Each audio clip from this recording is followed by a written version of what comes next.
I've come to realize the fact that God is a friend that you can never replace.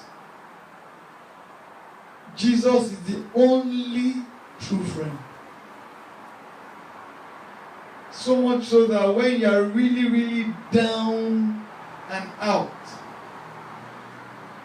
it does not matter if you have left him for a while. If you call upon him, he will answer you in the day of trouble. If you left your friend for a while and you went back to them when all of a sudden there's a problem, 90% will tell you, I told you, it's only what you want that you want to do. And at the end of the day, they remind you of the reason you are in the problem, even if they are going to give you a solution. But that is not what we're going through today. I just had to say that because the song meant a lot to me. And I just want to share that message that the only true friend to have is really Jesus.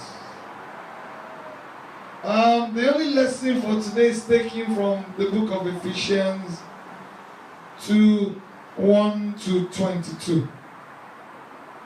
Now I'm going to go through it, not necessarily sequentially through the 22 verses. But the topic of today is saved by grace alone. The topic of the sermon today is saved by grace alone.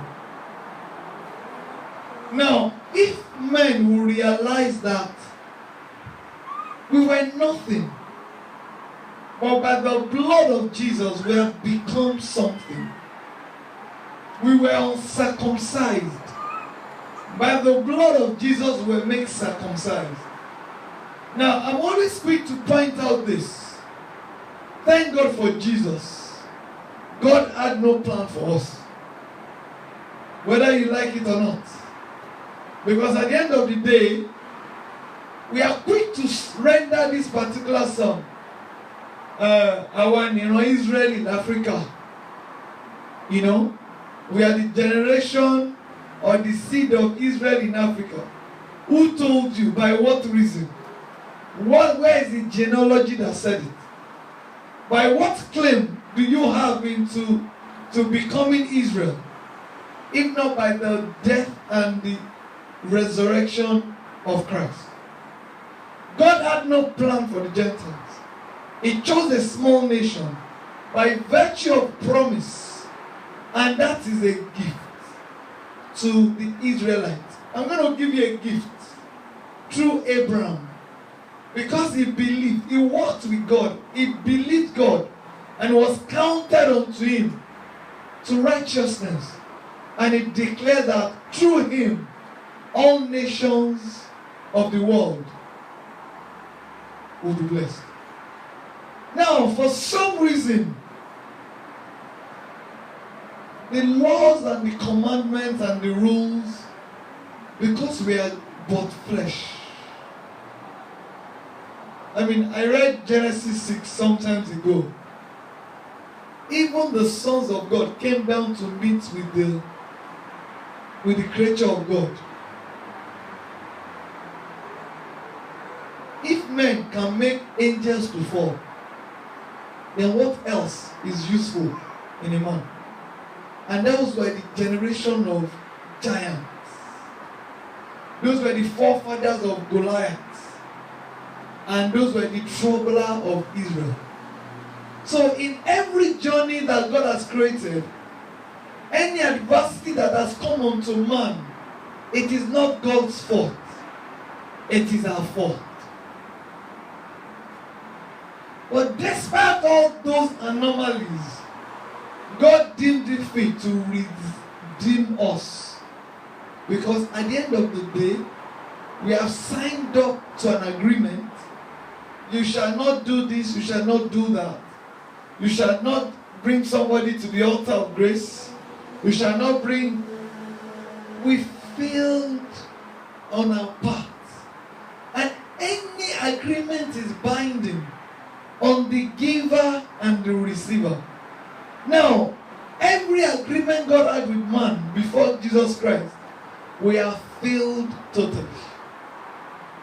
But despite that, John 3:16 said something.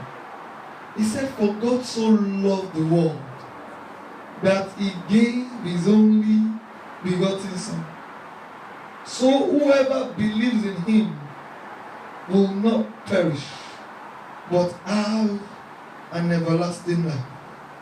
I need someone to read verse 4 of that chapter. Ephesians 2 verse 4.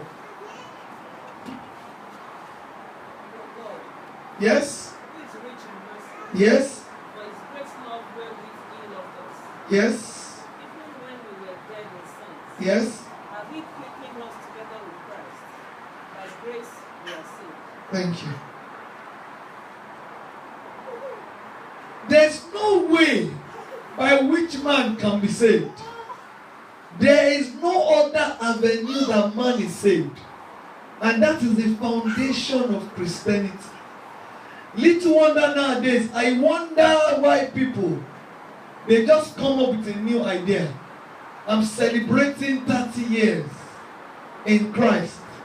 I'm celebrating 30 years of calling. I'm celebrating 40 years of calling. Go and ask Saul. The minute he got it, he made the journey so far, but he fell by the wayside. You can only celebrate what you have a right to own, what you have worked for, what by reason of your knowledge you have put together. Can man put anything together without God? Even the birthday you celebrate, you're just praising God for the grace of another day. But nowadays we are celebrating 40 years. You that were saved from your evil ways, from destruction, you have not even gotten to the promised land. You are celebrating.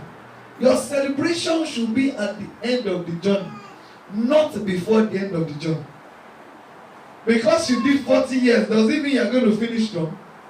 Bible says even on that day you see pastors, great apostles with long overdue gray hair or hat, with every senior apostle, special apostle. In fact, somebody joked one day, I'm sure all apostles, they carry staff of office. You will see a lot of staff of office in the hellfire. You will be helping the fire. You know those wooden ones. You just because it is not by works, lest any man should boast, but it's by his grace. So even whilst you're under the grace, how are you expected to conduct yourself? What is the expectations of God for us under this grace of salvation? Please, let's read 11, please. Yes. That you being in times past, Yes. Gentiles in the flesh, Yes. who are called uncircumcised, Yes. who are called uncircumcised by that which is called the circumcision in the flesh made by hands. Yes. That at that time you were without Christ, being aliens from the commonwealth of Israel, and strangers from the covenants of promise, having no hope, and without God in the world. Now, what they considered as circumcision, what they considered as being saved, what they considered as being right with God, it is the circumcision of the foreskin. That was an interpretation. If you are not of the Jew, you will not be circumcised. Because circumcision was God's original instruction for the children of Israel. So that was what separated them from every other nation. Now, at the end of the day, the circumcision of the hand does not make sense anymore. Anybody could be circumcised. Thank God nowadays nurses will circumcise you. That's why if you want to circumcise your baby, they still go to the Jews. They are the experts in circumcision.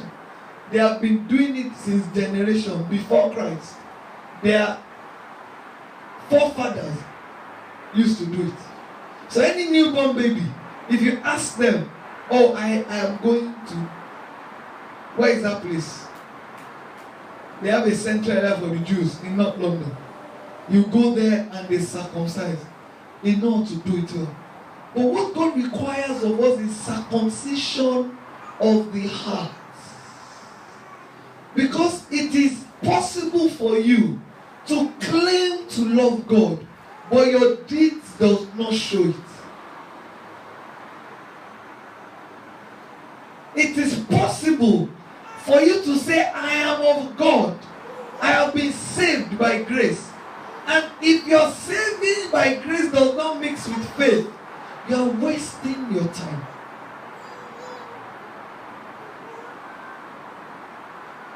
So how many people, you know what happens nowadays? People step into grace, receive the physical circumcision, and at some point in the middle, they just go back. This is a waste of time. I can run the race with my... They now define their own law. It does not matter. God accepts everything.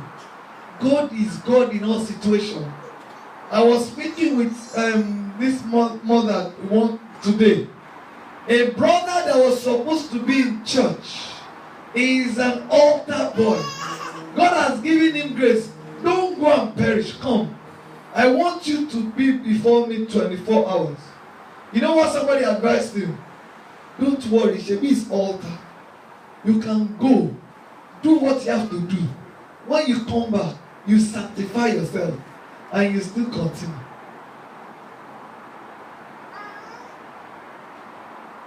That is man's rule. Now, the problem is, have you ever found out why God has called you to do what you're doing? There is no salvation without works. Even when God has brought you into the commonwealth of his citizens, you still have to work out your salvation. Yes, we've been saved by grace. Is it enough to be saved by grace? Now you've been saved. Does that mean you're now going to fold your hands? I met up with someone a couple of days ago. No, weeks ago. You know what he told me? He said, just ask God once. Don't ask again. Because he will get annoyed. He will get annoyed. Just say, God, I need this. That's all. You don't need to ask him twice. It is unbelief that makes you ask God for something twice. I said, I don't know this doctrine. I don't know what you're talking about. So Jesus only needed to fast once, 40 days. He didn't need to fast again. He didn't need to go to prayer mountain. He was wasting his time because God knew what he wanted to do with him already.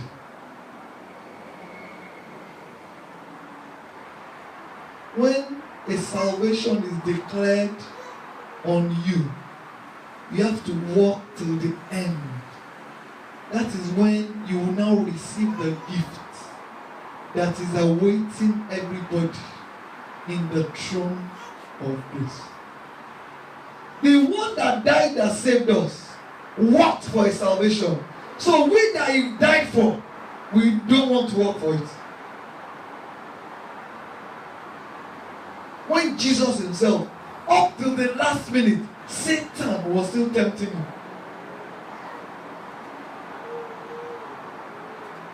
Until that final hour.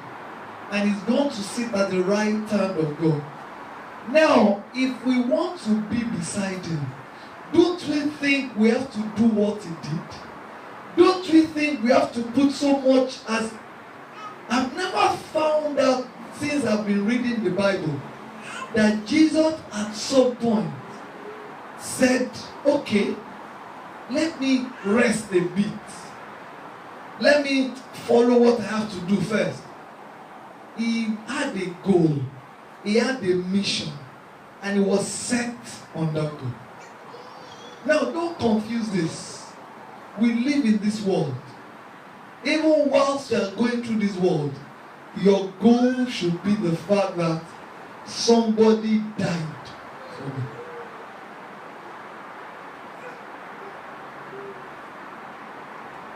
Let's read verse 16, please. Let's start from 15. Having abolished in his flesh Yes? the enmity, Yes? even the law of commandments, Yes? contained in ordinances, Yes? but to make in himself of time one new man, so making peace, and that he might reconcile both unto God in one body by the cross, having slain the enmity thereby. Thank you. As long as you live in this world, you are fighting against things of this world. There are two things, two instructions. There are two masters. One is God, one is the devil. The one you yield to will lord over you.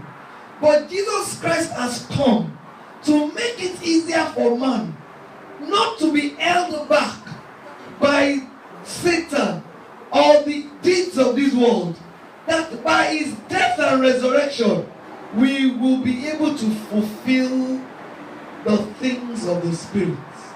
There's no man born on this earth that can fulfill the law of God. There's no man on this earth that can walk the journey of God if the essence of our Christianity, if the foundation of our faith, which is the death and resurrection, the shedding of blood, if it had not been established. Every man that is of God must build on that foundation. And that is Jesus, the cornerstone of our faith. There's no man that can do anything except the fact that he builds his journey. He makes Jesus his foundation. He acknowledges the fact that without Jesus I cannot get there. I'm not saying when people say it with mouth, because now a lot of people just claim God, but their heart is not of God. We love to represent God. In Nigeria now, from where we come from, I think is how do I say it now? It's a status thing now to be of God. It's status. Now we have found a new way to acclaim status to ourselves. And that is why we have so many denominations, so many churches, so many people that are called. The man of God that came here said something. Because you have a gift does not make you a clergy. Because there's a power and the spirit surrounding clergies. If that spirit does not support you, you are just exercising your gift without the backing and the foundation of Christ. I've got the gift. I can see. I can see Mommy Awoyo. She's wearing white. She has glasses. Glory be to God. I can see Mama Solomon. She's putting on green earring. And I can foresee that Tokumbo's car is grey colored. Does that make me the source of the vision? I am only manifesting the gift of God in me. God has not called me to preside over his subjects.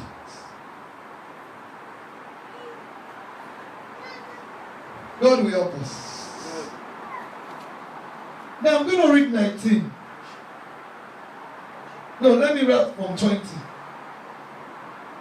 Having been built on the foundation of the apostles and prophets, Jesus Christ himself being the chief cornerstone. Some people have done the job that you are supposed to do. They've laid their foundation. They've made it easy for us to tread. How many people nowadays can put themselves up to be like Stephen? How many people? How many people will do the work of God to the point of getting stoned? How many? Ọlọ́run òróró, a máa dọ́gbọ́n sí ni. Then who are we to now say, I am of God? Is it not God that will say, yes, you are a beloved of me, in whom I'm well pleased? Always hear him.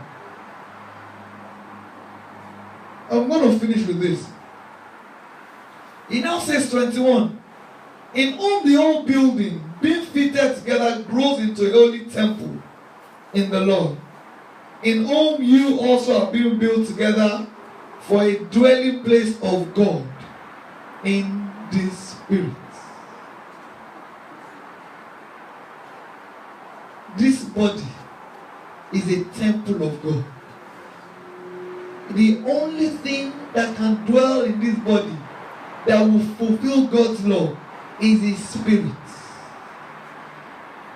The Spirit of God is looking for where to dwell in. A lot of temples are defiled. A lot of temples cannot accommodate the Spirit of God. But God has His way of doing things. He will use stones and dwell in them, and stones will continually praise Him. Let us take this to heart that it is by grace you are saved. And you have to walk that journey in fear and reverence to God. Not of your own works or of your own knowledge, but because God has called you into the commonwealth for one purpose. First, to yourself, to fulfill your destiny. Second, to yourself again, to raise up with Christ at the end of the day. Let us